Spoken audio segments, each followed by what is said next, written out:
यो मेरो घर जग्गा आउला के घडीले आउला घर बनाउनु पर्यो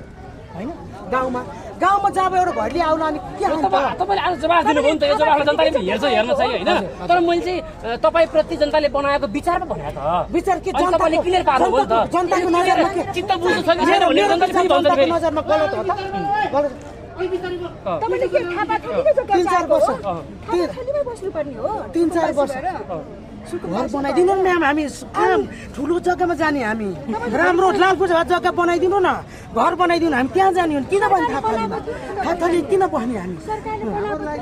घर बनाइदिनु हामीलाई बनाइदिनु घर बनाइदिनु सरकारले कसले भने हामीले देखाएको छैन यहाँ जा भनेको छैन हामीलाई थाहा छैन सरकारी जग्गा घर थाथली बस्नु